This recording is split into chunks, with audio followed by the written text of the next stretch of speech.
Elle fait vraiment du bien celle-là. Salut les fraudes, j'espère que vous allez bien. On se retrouve pour une nouvelle vidéo. Et nouvelle vidéo débrief du match entre l'équipe de France et la Belgique. Victoire 2-0 de l'équipe de France. Et qu'est-ce qu'elle fait du bien. Qu'est-ce qu'elle fait du bien. Parce qu'aujourd'hui, c'est pas qu'une simple victoire. C'est une victoire avec la manière. C'est une victoire avec du jeu. C'est une victoire d'équipe. On a vu une équipe de France collective aujourd'hui. Et quel bonheur. Quel bonheur, ça fait du bien. Après le fiasco contre l'Italie, le match ignoble et la défaite en prime, c'était dégueulasse. Et ben aujourd'hui, ça fait du bien de terminer sur une note positive cette trêve et de voir un bon match de notre équipe de France. Ça fait du bien. Et pourtant, il y a eu pas mal de changements. Il y a eu pas mal de joueurs titulaires qui étaient sur le banc. On avait quand même peur quand on a vu la composition de départ. Mais au final, ils nous l'ont très bien rendu. Ils nous ont fait un top match. Top performance aujourd'hui. Très content du match qu'ils nous ont sorti.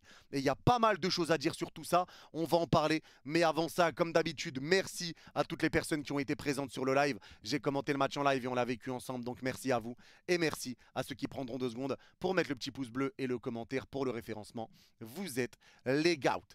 Et on est parti pour ce débrief maintenant et je vais commencer par la Belgique. La Belgique qui nous a pas battus depuis 2015. 2015, la dernière victoire belge contre nous. On se disait peut-être qu'aujourd'hui ça pouvait tourner et finalement même pas. Encore une défaite pour la Belgique contre nous. Force à vous les Belges. Et là vraiment c'est pas pour me moquer ou autre, mais là je vous souhaite bon courage pour la suite parce que aujourd'hui vous vous êtes fait totalement éteindre. On vous a mangé littéralement. Vous n'avez pas été hyper dangereux. On vous a mangé tactiquement. Vous n'avez jamais réussi à nous mettre réellement dans le doute. Je vous souhaite bonne chance parce que vraiment aujourd'hui ça a été très très dur pour les Belges et moi je suis content parce que honnêtement on espère continuer cette série invaincue depuis 2015 contre la Belgique et on espère la continuer en plus parce que nous ça nous fait du bien de voir l'équipe de France jouer comme ça nous rassure, mais aujourd'hui la Belgique n'a pas vu le jour. Moi j'ai vu un très très bon match de l'équipe de France, une équipe de France qui a été cohérente, une équipe de France qui a été bonne tactiquement, j'ai vu des très très bonnes situations que ce soit offensive ou défensive, j'ai vu une équipe qui courait ensemble, une équipe qui faisait les efforts ensemble, ça pressé ensemble. Quand il y en a un qui montait, ça restait. C'était cohérent. C'était très cohérent. Il n'y a vraiment rien d'autre à dire. Aujourd'hui, l'équipe de France a été cohérente, bien que les premières minutes, c'était compliqué. Les premières minutes du match, honnêtement, je me suis dit, oh, ils vont nous refaire pareil. On est reparti sur le match contre l'Italie. Ça va être dégueulasse. Parce que sur les premières minutes du match, on a vu une équipe de France qui reculait, comme contre l'Italie, qui laissait jouer la Belgique, comme contre l'Italie, qui laissait les Belges prendre la balle et passer entre tout le monde, l'occasion de face qui est passée entre tout le monde, comme contre l'Italie. Et on les a laissés jouer. On les laissait faire, on leur laissait le ballon et on n'arrivait pas réellement à se mettre en place, on n'arrivait pas à se relancer. Beaucoup de déchets techniques, des passes qui allaient en touche, des passes ratées. Il y avait beaucoup de déchets sur les premières minutes. Et quand je vois les premières minutes, moi j'ai peur. Surtout que quand je vois la composition d'équipe, je me dis bon, Manu Koné, première titularisation avec l'équipe de France. Guendouzi, voilà quoi, à voir ce que ça va donner. Kolo Muani, voilà quoi. Thuram, voilà quoi. Donc on avait quand même des doutes. Il y avait quand même des doutes sur la composition d'équipe. Mais on s'est dit, bon maintenant on verra ce que ça va donner. On verra ce que ça va donner puisque dans tous les cas, le bon vieux Didier Deschamps, tout le monde en a marre. Tout le monde en avait marre parce qu'il n'y avait pas de jeu, parce qu'il n'y avait rien. Et on se plaint tous et à juste titre parce que les matchs étaient calamiteux. Mais aujourd'hui, force est de constater qu'après le début de match, l'équipe de France a déroulé. L'équipe de France a déroulé et t'as totalement bien géré et tu as totalement anéanti la stratégie offensive de la Belgique. Tu les as éteints. Et pour moi, comment tu les as éteints? Tu les as éteints avec une stratégie qui a été juste extraordinaire. C'est que tu ne pressais pas. Mais aujourd'hui, tu ne pressais pas parce que tu avais la flemme ou parce qu'il n'y avait pas d'envie. Tu pressais pas parce que tu voulais laisser aucun espace dans ton dos pour des joueurs comme Luke Bakio, comme Doku, comme Openda qui vont à 2000 à l'heure. Donc, tu n'as pas pressé. Donc, tu as reculé. Et en plus de reculer, de ne pas presser en tout cas, parce que c'était pas un bus, mais tu ne pressais pas, donc tu restais bien placé, bien aligné. Et ben, tu avais des joueurs qui avaient des rôles bien définis, comme N'Golo Kanté au milieu de terrain, qui venait tout le temps aider Jules Koundé, et Dembélé qui se mettait derrière les deux. Donc tu avais Koundé face à Doku, tu avais Kanté qui venait aider Koundé, et tu avais Dembélé qui se mettait derrière les deux. Donc quoi qu'il arrive, tu avais des stratégies défensives avec des joueurs qui venaient aider d'autres joueurs, chose qu'on n'a pas vu contre l'Italien. C'était chacun sa merde. C'est pour ça que Klose aussi a pris la foudre. Mais aujourd'hui, j'ai vu quand même une stratégie. J'ai vu un plan de jeu, j'ai vu un game plan et ça s'est très bien passé pour l'équipe de France. Kanté est bienvenu aider Koundé. Koundé ne s'est pas fait passer du match. Koundé a géré parce qu'il a été aidé par Kanté, aidé par Dembélé, et ça s'est bien passé. Doku n'est pas passé, Koundé a été hyper bon. Koundé a récupéré je ne sais combien de ballons. Koundé a dévié je ne sais combien de ballons. Koundé a sauvé je ne sais combien de situations. Les gars, Koundé a été monstrueux aujourd'hui. Et ça prouve encore une fois que quand Koundé est aidé, Koundé est un monstre. Il faut juste que quelqu'un vienne aider Koundé à chaque fois. Comme c'est le cas avec le Barça, avec Lamine Yamal qui décroche. Il faut que quelqu'un soit là pour aider Koundé. Si c'est Kanté, c'est Kanté. Si c'est Dembélé, c'est Dembélé. Mais quand Koundé est aidé, Koundé est un monstre. Koundé ne se fait pas passer. Il faut juste venir l'aider. Et les performances que sort Jules Koundé avec l'équipe de France, moi qui l'aimais pas il y a quelques temps en poste de latéral droit en équipe de France, eh ben force est de constater qu'aujourd'hui c'est monstrueux. C'est monstrueux. Il nous a sorti une performance de patron. Aujourd'hui le bon vieux Jules Koundé. C'est une performance de patron. Énorme match de sa part. Et ça fait du bien. Ça fait du bien. Et encore une fois, tu as été bon individuellement parce que l'équipe t'a mis dans les meilleures conditions. Et c'est comme ça que tu vas avancer. Parce qu'aujourd'hui, pas d'Mbappé, pas de Barcola et j'en passe, mais l'équipe a été cohérente collectivement. Et c'est pas les seuls, les gars, parce que je parle de Kanté qui est revenu aider Koundé, Dembélé qui revenait, mais aujourd'hui, tu avais Thuram qui décrochait beaucoup, Thuram qui venait aider Lucas Digne, même si ça avait été dur pour les premières minutes pour Lucas Digne, mais tu avais le bon vieux Thuram qui venait aider Lucas Digne. T'as fait Manu Koné qui restait devant la défense, tranquillement dans l'axe, avec Koundé qui partait, avec Kanté qui partait à droite pour aider Koundé, t'avais Thuram qui revenait sur le côté gauche qui pouvait se comporter même comme un milieu de terrain, et t'as vu Manu Koné qui était là devant la défense, et t'avais un Guendouzi qui était un peu comme un électron libre, qui allait pour mettre de l'impact, pour empêcher que les joueurs belges aillent trop vite vers l'avant, que l'équipe puisse replacer, et qu'ils aient du mal à ressortir les ballons. T'avais un Guendouzi aujourd'hui qui a fait un taf de chien de garde. En fait, t'avais des joueurs qui ont fait un taf collectif. Ça a été un match collectif et une bonne performance collective aujourd'hui. Parce que quand tout le monde revenait défendre, eh ben comment tu ressortais les ballons avec Manu Koné, avec Lucas Digne, avec Marcus Thuram qui récupérait à gauche de notre surface et ça partait vers l'avant. Dembélé, le jeu partait pas beaucoup de son côté sur le côté droit au début. Au final, tu changes de côté. Dembélé aussi qui peut être trouvé. Koundé qui commence aussi à prendre un petit peu ses aises et qui commence à prendre confiance au fil du plus le match avançait. Donc en fait, c'est ça qui a fait que l'équipe de France a bien joué. C'est parce que tout le monde a aidé tout le monde. Il n'y a pas un joueur qui est resté à ne pas courir. Même Kolo Muani revenait aider. C'est pour ça. Tu as eu une équipe de France qui a été ensemble. C'est une équipe de France qui a joué ensemble. Une équipe qui a joué collectivement. Aujourd'hui, c'est une victoire d'équipe. Ce n'est pas la victoire de Marcus Thuram. Ce n'est pas la victoire de Koundé, la victoire de Dembélé. C'est une victoire d'équipe. On a vu un match d'équipe. On a vu un bon jeu d'équipe. Et c'est une victoire qui nous fait du bien et un match qui nous fait du bien. Moi, ce match-là me fait du bien. Et moi, je suis content de la stratégie qui a été mise en place parce que cette stratégie a été parfaite pour contrer les Belges. Parce que les Belges n'ont pas réussi à te mettre en danger. Parce que, comme je vous l'ai dit, tu avais des joueurs qui venaient aider tes latéraux. Donc, Doku n'arrivait pas à faire de différence. Loukeba-Kio n'arrivait pas à faire de différence, même si au début, c'était un peu compliqué. Le milieu de terrain, tu étais à 3 contre 2 milieux de terrain pour la Belgique. Donc, même là, c'était compliqué pour eux. Donc, même si tu leur laissais le ballon, même si tu ne pressais pas, tu avais un plan de jeu qui était tellement bien défini que la Belgique n'y arrivait pas. La Belgique n'a pas été hyper dangereuse. Il y a eu des situations où Mike Maignan a dû s'interposer, mais c'est des actions où tu es un petit peu excentré, c'est pas réellement des occasions de fou furieux. Aujourd'hui, tu as totalement dominé cette équipe belge. Tu as été au-dessus d'eux. Tu as été clairement au-dessus d'eux parce que la stratégie a été très bonne de cette équipe de France. Et moi, j'ai été très content de voir ce que j'ai vu aujourd'hui. Très content de voir cette stratégie qui paye et très content de voir des joueurs qui se donnent comme ils se sont donnés aujourd'hui.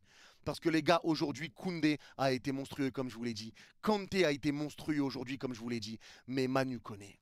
Manu Koné qui pourtant au bout de 3 minutes 20 avait fait 2 pertes de balles qui auraient pu coûter très cher. Manu Koné aujourd'hui, tu as été un joueur incroyable. Tu as fait un match de taille patron.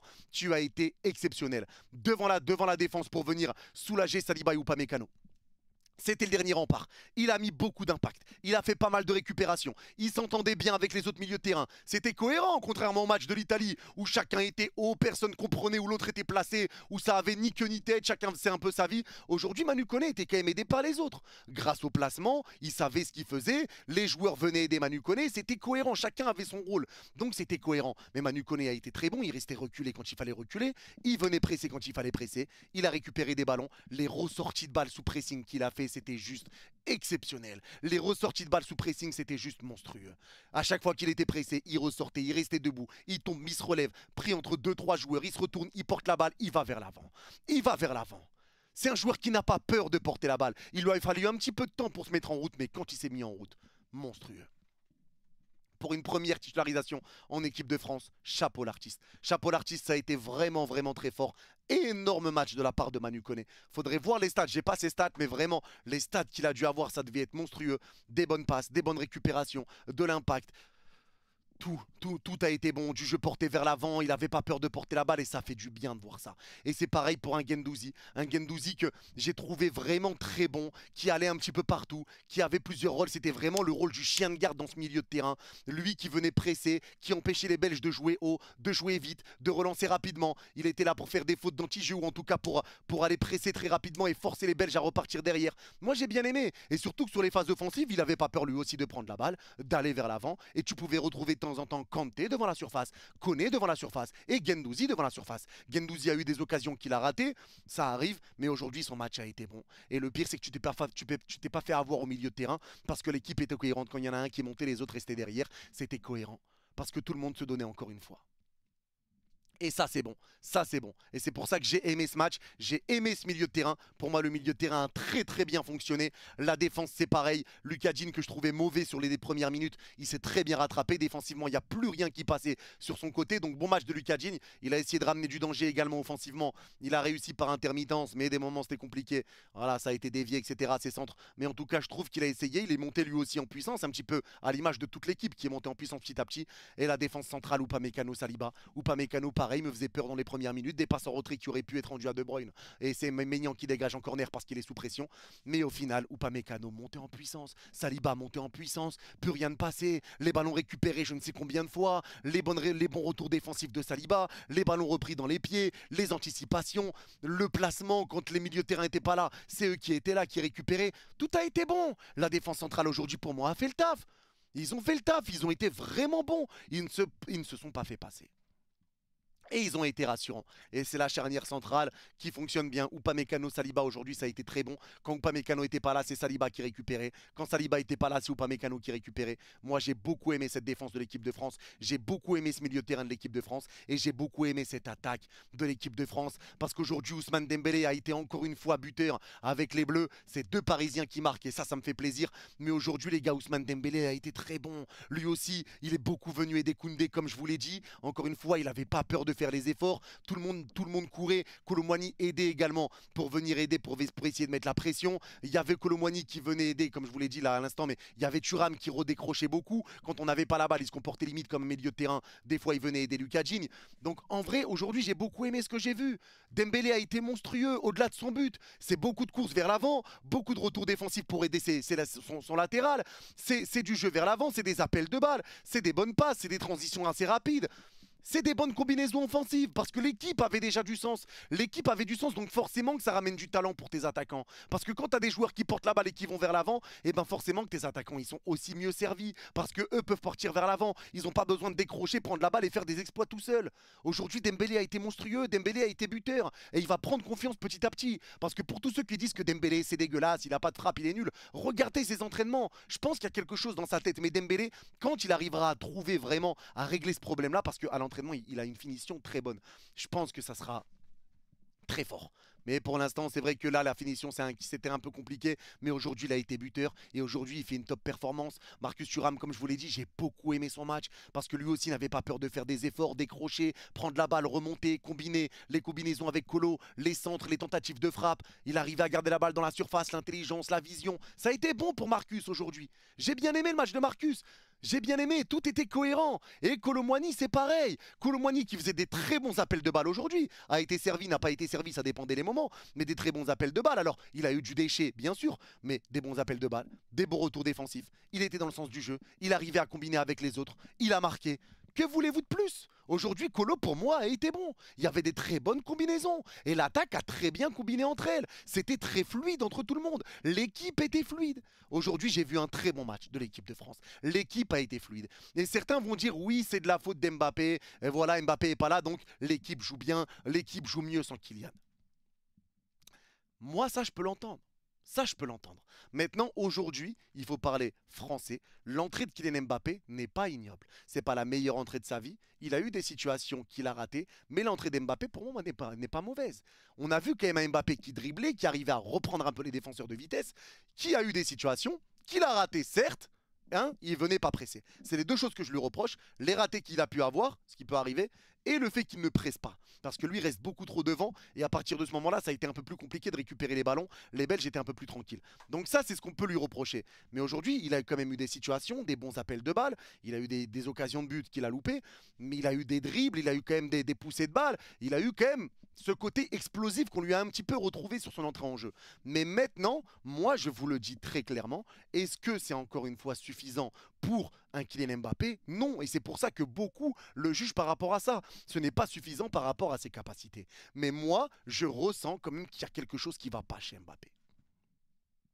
Pour moi, il y a quelque chose. Il y a quelque chose qui est éteint, il y a quelque chose qui est fané, mais il y a quelque chose qui ne va pas. Et je pense que quand il va réussir à régler ce problème-là, ça va revenir le Kylian qu'on connaît tous. Mais là, pour moi, je ressens qu'il y a quelque chose qui ne va pas en lui. On dirait qu'il y a quelque chose qui s'est éteint. Il y a comme s'il faisait un burn-out ou je sais pas, il y a quelque chose. Il a quelque chose. Il y a quelque chose qui ne va pas. Il est plus en confiance. Il a perdu sa confiance. Il a perdu sa lucidité. Tu sens qu'il est touché. Il est affecté de sa situation actuelle et tu le ressens. Moi, je le ressens personnellement, je le vois. On voit qu'il y a des choses qui ne vont pas et on voit qu'il n'est pas au mieux dans sa tête. Pour moi, vraiment, c'est un problème mental qu'il a actuellement. C'est un problème mental. Donc, il va falloir qu'il règle ces problèmes-là. Maintenant, oui, l'équipe de France a mieux joué sans Kylian Mbappé qu'avec Mbappé. De facto, c'est un fait. C'est un fait. L'équipe de France a mieux joué sans Kylian qu'avec Kylian. C'est une réalité. N'en déplaise à certains. Mais à un moment donné, Kylian va falloir qu'il se remette en question, va falloir qu'il se remette sur le droit chemin. Va falloir qu'il s'y remette. Parce que sinon, tu vas perdre ta place petit à petit. Et c'est pas parce que tu t'appelles Mbappé que tu vas la garder tout le temps, tout le temps. Il va falloir se réveiller. Ça peut arriver d'avoir une période de moins bien comme il a actuellement. Mais il faut la rectifier. Il faut la rectifier et régler ce problème.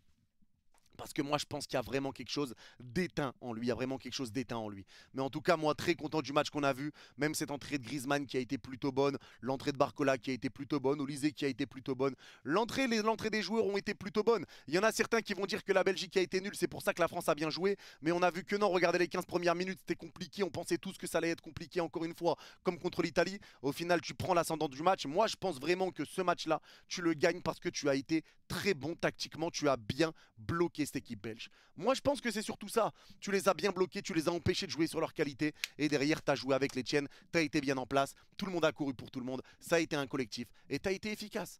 Tu as été efficace, même si ce match-là, tu aurais pu le gagner plus largement. Tu aurais pu le gagner 4 ou 5-0. Mais voilà, il y a 2-0. L'important, c'était la victoire. Mais moi, j'ai beaucoup aimé ce que j'ai vu aujourd'hui. J'ai vu un très bon visage de l'équipe de France. Et on espère que ça continuera comme ça. On espère que ça continuera comme ça. On espère qu'Mbappé aussi retrouvera son niveau. Parce que ça peut être que du bon pour l'équipe de France. Et on espère que l'équipe continuera de jouer de cette manière, avec de l'envie, avec de l'impact, avec de l'intelligence. Presser quand il faut presser, ne pas presser quand il ne faut pas presser. Des stratégies pour venir contrer les forces de l'équipe adverse. Mais voilà, en tout cas aujourd'hui, très content du match qu'ils nous ont pondu, très content du match qu'ils nous ont sorti. Et vraiment, ça a été une masterclass. La victoire, ça nous rassure par rapport au match contre l'Italie. On reprend la deuxième place dans cette Nations League. Et on reprend confiance après le match horrible qui avait eu lieu, hein, je le rappelle, mais on reprend confiance et ça, surtout on reprend du plaisir. Parce qu'aujourd'hui, moi j'ai pris du plaisir devant ce match-là. Et ça c'est important, c'est une chose qui n'était plus arrivée depuis très longtemps. En tout cas, c'est tout pour ce débrief. N'hésitez pas à me dire en commentaire, les gars, est-ce que vous êtes d'accord, pas d'accord avec moi, selon ce que j'ai dit, selon mon analyse. Et ceux qui ont regardé ce débrief jusqu'à la fin, n'hésitez pas à mettre cadre en commentaire. Et je comprendrai que vous avez regardé ce débrief jusqu'à la fin. Prenez soin de vous. Vous êtes les gars out. Et allez les bleus. Bye bye.